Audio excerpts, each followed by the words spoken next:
Hello everybody, it's me, and it's one of those long videos where I sit inside the car and tell you everything about our latest update called 5.4.1. It's going to be a long boring video, but if you want to learn better how the new update performs, what are the new features and improvements, this is the video to watch. And also go down in the comments and let me know if this type of a video helps you, because I feel like I'm talking too much and the videos are becoming too long, but I'm doing this with the intention of giving you every necessary detail about all of our new features. And the first one I'm going to start with is the new automation for the right scroll wheel. Yes, if you're not aware, we've done a feature where if you go inside the commander, there's all these automations, and one of them is called scroll wheel button. Once you go in, and hopefully you can see it better this way, and once you activate it, what's going to happen is every time I scroll up, the car goes into drive, and then if I scroll down, the car goes into reverse.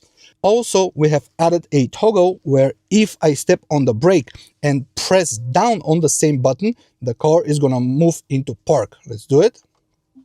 There you have it. We have added two more options.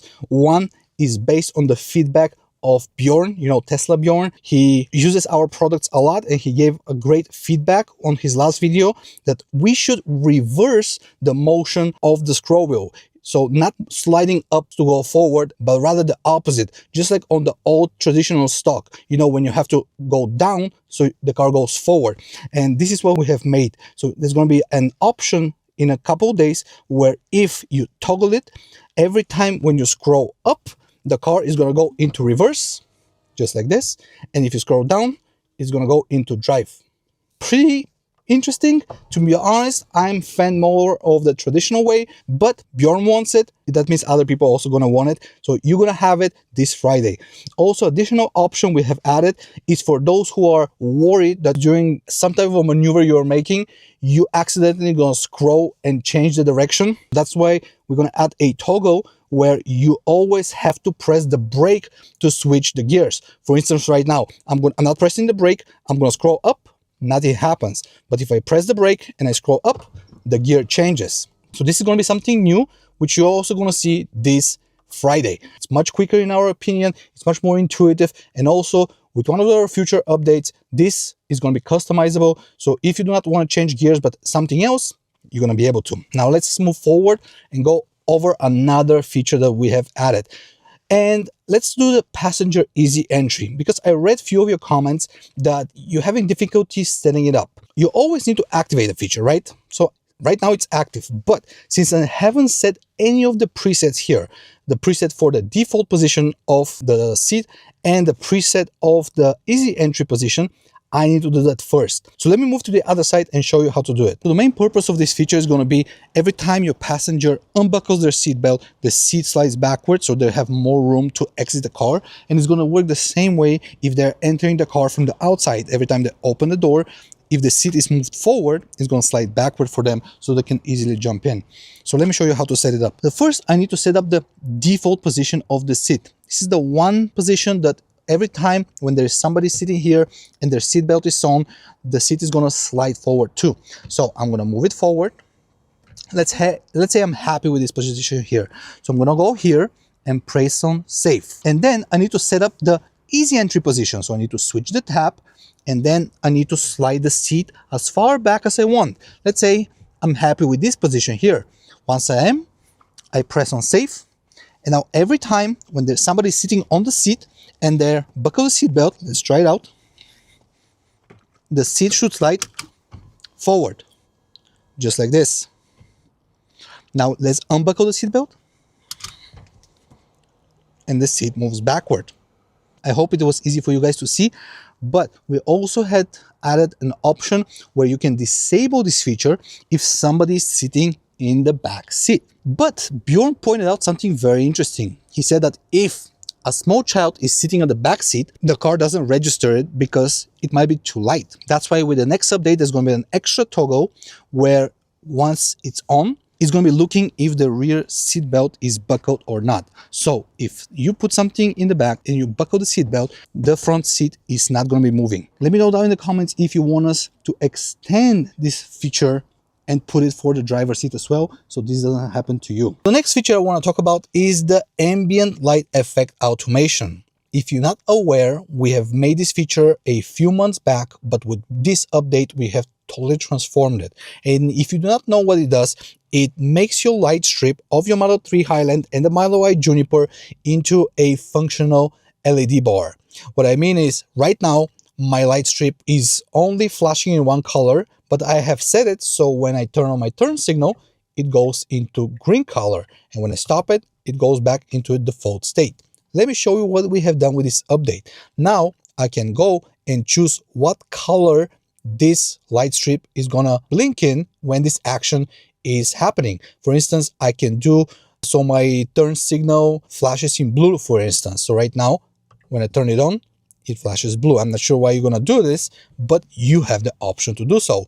The second thing that you can do is customize its brightness. You can set it to any level, keep it on auto, or as me, you can put it on auto plus 20. What this means is that if right now the car thinks that this bar is gonna be lit up at 60%, we are setting it at 80 when the feature is active. Let me show you. So I'm gonna activate it, and it blinks way brighter than a second ago. Now it's too bright outside, so I'm not sure if you're gonna be able to see it, but at night it makes a total difference, especially for the autopilot, because I set the front bar to flash blue when my autopilot warning is on, and it flashes in brighter blue than the rest of the LED bar. It's much more pleasant for me to see because it's like a actual warning announcement. It makes me pay attention. Also, what you can do is set up the color of your hazard lights. So right now, if I turn on my hazard light, it's gonna start blinking in orange, as you see.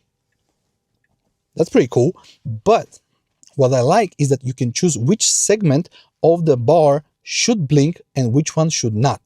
What I mean by this is, with the previous update, when I was turning on my hazard lights, everything was flashing the same color, even my rear doors. But somebody said, can you make it so the rear doors never flash, because that distracts my kids, and especially when they're going to sleep. So what we've done is right now you can go and choose which section of the car should blink and which one should not. For instance, if I want to make sure that this part of the door never blinks, I just need to untoggle this, and it's always going to stay the same color, even though the rest is blinking. I'm not sure if you're able to see. The dash blinks orange, but the door is in purple. I can also choose if I want this dash to be split or not. Now, what split means is, if I turn on the turn signal, only the half of the dash is going to blink in one color. The other half is going to stay in default color. But if I go here and untoggle the split left and right, the whole bar is going to be blinking.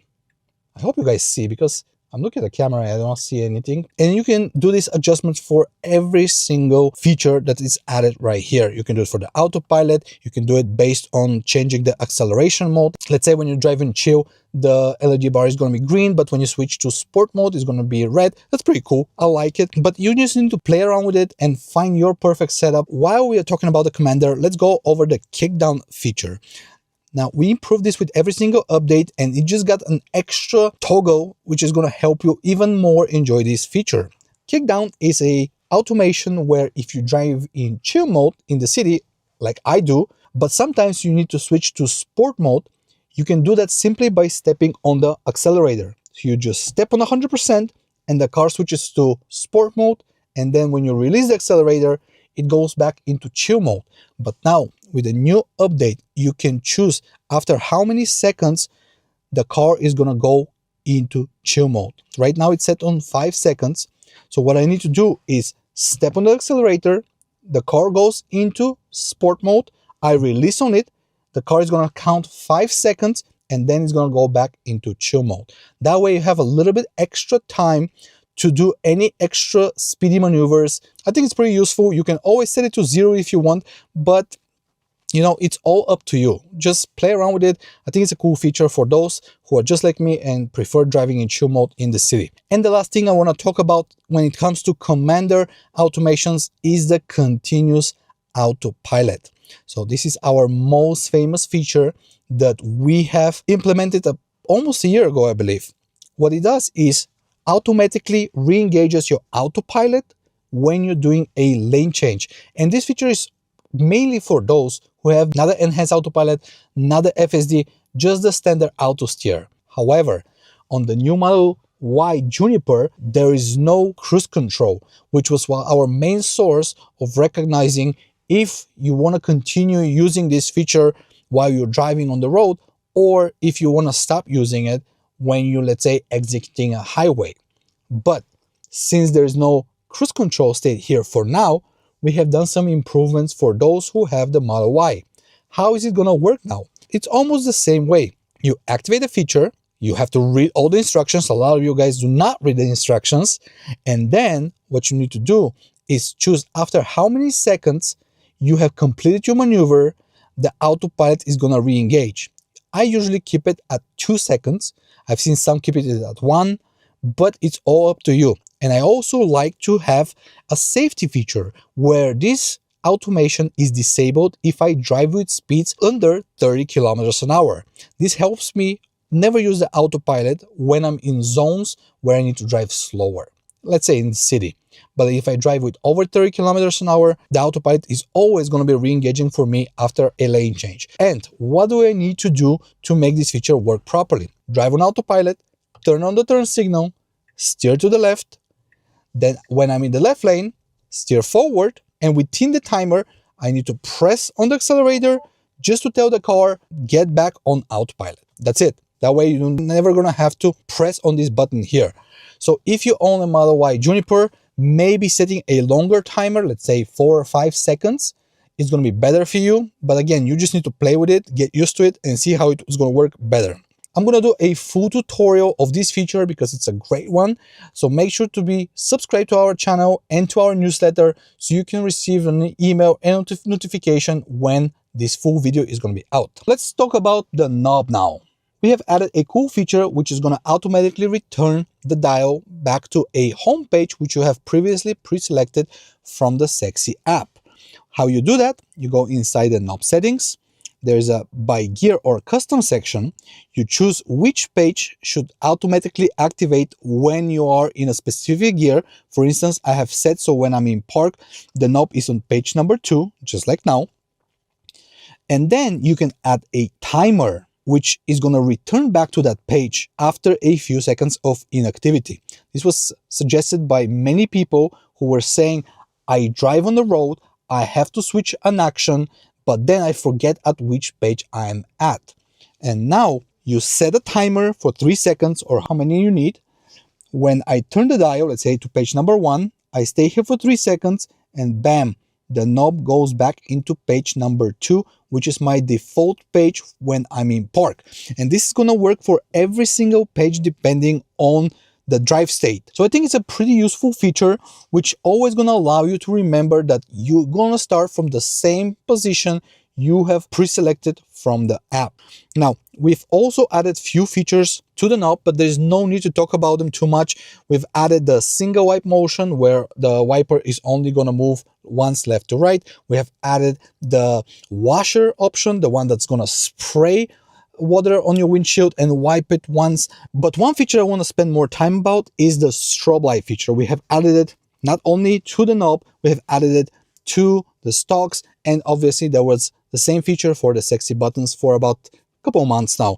The strobe lights is flashing your high beams a few times to inform the person in front of you. I have set up this button right here to flash the high beam twice after I press it, just like this. But you reported that every time when you use it, the auto high beams were turning off. Well, with this upcoming update, which is going to be released on Friday, if you drive on auto high beams after using it, the car is going to go back into high beams. Now, one additional feature that I didn't mention in the main video is the lock unlock action that we've added with this update. It's located right down here under the lock unlock section. When you scroll down, it's called silent lock unlock. So what it does is locks and unlocks your car just like it sounds without making any noise. So I'm going to point it right here. If you can see, the car is right now is locked, and if I press on try, the car is getting unlocked and locked again, and there was no any honking. We used to have this feature before, but it was working the same way as when you are exiting and leaving the car. you know, the car locks and it beeps. But then people said, I want this to be silent. So when I'm sitting in and I want to lock it, I just can press the button, the car locks, and I feel safer inside. So this is why this feature was introduced with this update. The last thing I want to talk about is the HUD mode. So when you activate it, and when you go back, now you have this. We had to change this based on the feedback we received with our previous update. Because before, what we've done is when you activate this toggle, it was doing the same thing as here, but just in a mirror view. However, the lines are very thin, the text is very small, the numbers are tiny, and when you put your phone down here to mirror it on the windshield, everything was extremely blurry. And I'm not sure about you, but with my bad eyesight, I was literally not seeing anything. So what we have done is we have totally changed the HUD mode to be into a separate new screen, which has a larger numbers, and it shows only two things for now. One is the speed, and second is the last detected traffic sign. And the best thing here is that you can choose how big to make it. So if you slide your finger from left to right, just like this, you increase the size and decrease the size. I personally prefer to have it this way. And you can also change the brightness by sliding your finger down and up. Not sure how well you see it because it's very bright now, but I can lower the brightness and increase the brightness. And that's very helpful because what I do now is I set it in this position here, and when it becomes darker, the speed is reflected right here and the speed sign is reflected right here. And that's all the info I need. And because the numbers are much thicker and much brighter, you see them much better on the windshield without having a double vision. So I like it this way. It's like Bjorn likes to say, poor man's HUD, but I like it. It's very, very useful for me. This is something I've always been missing in my Tesla. Let me know down in the comments. Are you really, really interested in us making HUD? Maybe we can do one. And this is it. As I promised, it's a long, boring video. I hope I was able to explain you the best I could our new features and new automations. Again, the new update is dropping this Friday, so make sure to download it to get not only the new features, but also the improvements. I also want to thank all of you who took their time to write comments under our videos telling us not only what to add in the future, but also just telling us thank you for the work we're doing. And we guys really appreciate it. This motivates us so much. I'm going to be honest and give you like a little scoop from the kitchen. Every time when we make our update, we are scared if our community is going to like it. We always think it's not enough. But then when we release it and when we hear your feedback, we are like, wow, this last 3 months of work were totally worth it. So thank you for this. I really appreciate it. The whole team appreciates it. After we dropped an update and read all of your reviews, everybody's really positive, really happy. And we get more energy that way to keep making new features and keep making new automations. So yeah, that's it for me, Rumbling. Thank you so much for staying with me throughout the whole video. I'm going to see you in the next one.